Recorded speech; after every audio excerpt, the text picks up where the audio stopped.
Welcome to the quiz review for lesson 2.06 on multiplying polynomials.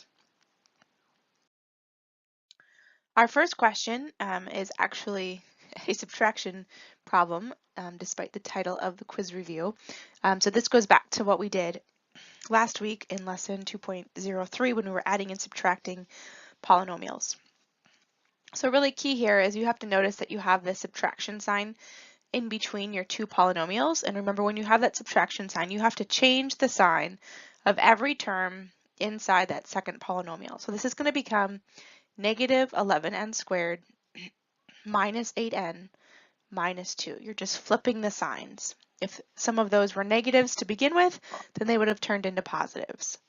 And I'm just going to rewrite my first polynomial without the parentheses.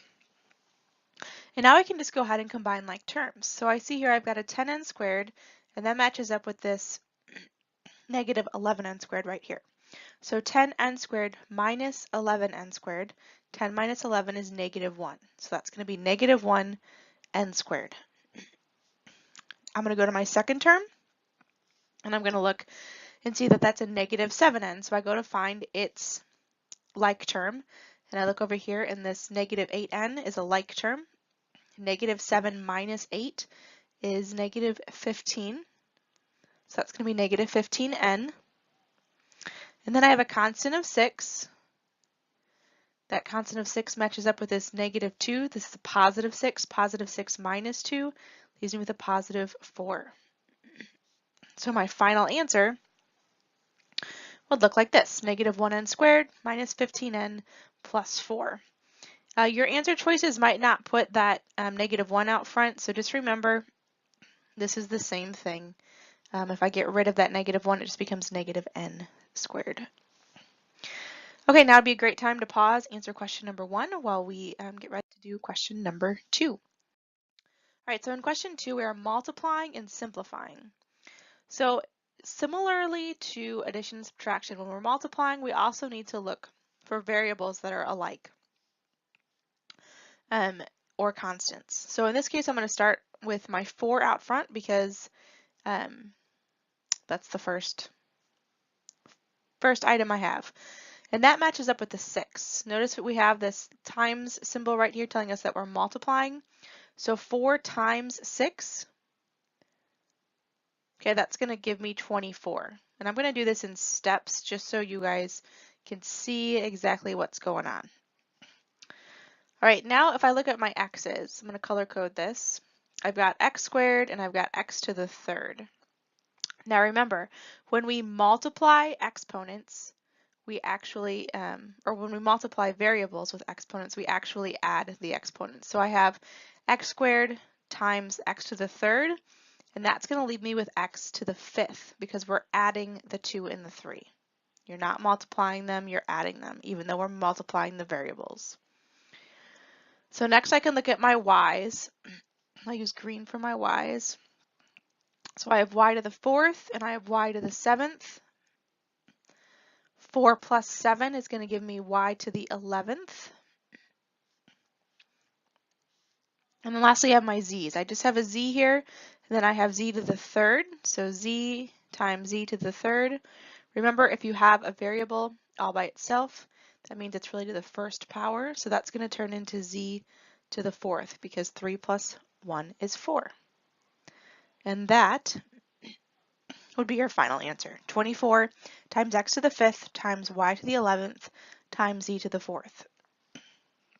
So just remember, when you're multiplying, you multiply your like constants and your like variables, and then you add the exponents when you're multiplying variables.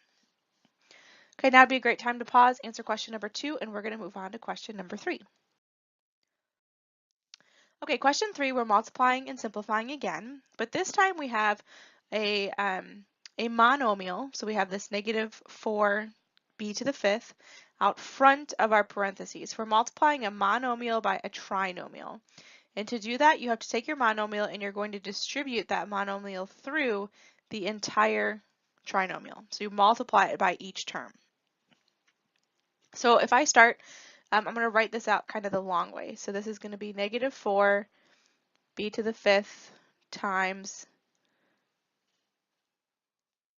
5b squared. So notice that's the outside monomial by this first term inside my trinomial. And I'm going to go ahead and I'm going to simplify that. So negative 4, that's the coefficient out front, and the negative 4 matches up with the 5, so that's going to turn into negative 20, because negative 4 times 5 is 20. Those are my coefficients. And then I have my variables. I've got b to the 5th and b to the 2nd. Remember, when we multiply variables, we add the exponents. So that's going to simplify to b to the 7th. Okay, now we're going to look at the monomial times my second term in my trinomial. I have a negative 4b to the 5th again, and this time we have 7b as my second term. So if I look at those coefficients, I have negative 4 times 7, that's going to give me negative 28. b to the 5th, remember b by itself, this would really be like b to the 1st. This is going to turn into b to the 6th power. Okay, then lastly, take that monomial out front. We're going to multiply that by my last term, that 4. So negative 4b to the 5th times 4. Negative 4 times 4 gives me negative 16. I don't have any other variables to simplify the b to the 5th with. So that would be our final answer. That can't be simplified any further because we do not have any other like terms. So negative 20b to the 7th minus 28b to the 6th minus 16b to the 5th would be our final answer. Okay, so question 4 is a little bit different than how we've been answering our other questions, because this time they kind of give us a format of what we're looking for. It says to multiply and simplify, we have 8v plus 3 all raised to the second power. So this is a binomial raised to the second power, and it tells us what it equals. It tells us that it equals 64v plus b to the v plus 9. And I'm actually trying to solve for this b. I want to find what the coefficient of that second term is. So we're trying to find the b.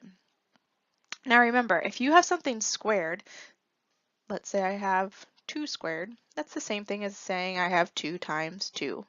So when I have a binomial squared, that's just the same thing as me saying I have 8v plus 3 times 8v plus 3. We're just multiplying the binomial by itself 2 times because it was raised to the second power.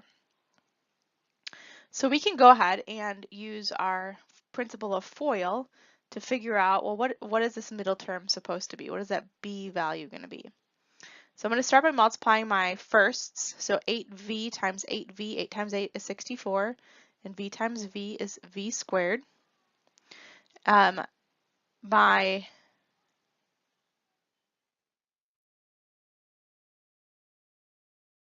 outers, so my 8v times my 3, I'm using FOIL. 8v times 3, 8 times 3 is 24, and I still have that v right there. And then I can go ahead and use my inners. So I'm going to multiply the 3 times 8v. That's going to give me another 24v. Disappeared. And then I have my lasts. So 3 times 3, that gives me 9. Okay, notice we did this right because the 64v, that matches the 64v up here, and the 9 matches the 9 up here. I want to know what's the coefficient that goes with my v. So basically, I just need to add these two together. 24v plus 24v, well, that's going to give me 48.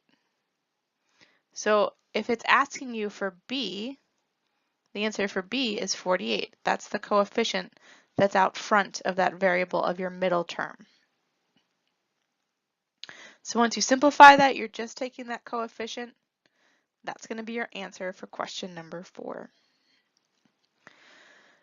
Okay, so now would be a great time to pause, answer 4, and we'll move on to question number 5. In this question, it says to multiply and simplify. So here we have a binomial times a trinomial. It's really not a whole lot different than when we had the two binomials in the previous example. It's just a little bit extra simplifying because there's more multiplication to do. So we're going to take that first term, that x of my binomial, and I'm going to multiply it by the first term, then I'm going to multiply it by the second term, oops, and then I'm going to multiply it by the third term. So I'm going to start with that. So I've got x times 4x squared, and I'll write all of this out just so everybody can see exactly what I'm doing. So x times 4x squared, that's going to simplify to 4x to the third, because x to the first times x to the second, we add our exponents, and this is like having an exponent of 1. Okay, so when I look at this second multiplication that I need to do, there's a plus sign here. That's going to be x times 5x. So this is going to turn into 5, and then I have x to the first times x to the first. That turns into x to the second. That first term times my last term of my second, of the trinomial in that second there, and that's going to be another plus sign because this is a plus here. So x times 7, and I'm just going to rewrite that in our other order. So that takes care of my first term in my binomial times everything in the trinomial. And I'm going to switch colors and we're going to do the same thing, but we're going to do it for the second term. And now we need to multiply it through. So if I write out all the work, I'm going to have another plus because these are both positives, the 3 and the 4, both those terms. So 3 times 4x squared. 3 times 4 is 12, so 12x to the second. Then I'm going to multiply that 3 times that 5x. 3 times 5 is 15x. And then lastly, I'm going to multiply that 3 over here by that 7. 3 times 7. 3 times 7 is 21. Oop, that should be a plus sign. Okay, and they're all plus signs, notice, because everything in my, all my terms were positive. This is a positive x, positive 3, and everything in this trinomial is also positive. Okay, so our last step then is to go ahead and find our like terms and combine them. So I have 4x to the third. If I go through and I look, I don't have any other x to the third terms. So that's just going to stay as is. There's nothing to simplify that with. If I go to my second term, this is an x squared term. I have another x squared term over here, this 12x squared. So I have 5x squareds here, and then I have another 12x squareds over here for a total of 17x squareds. You're just adding those coefficients together. Okay, then I have 7x. I want to go find the like term. Over here I've got a 15x. 7 plus 15 is going to give me 22x. And then I just have this lowly constant over here. There's nothing to put that with. There's no other constants. So that I'm just going to add that plus 21 at the end. And that would be your final answer. So that wraps up our recording for our 2.06 quiz review. Hope that helps and good luck.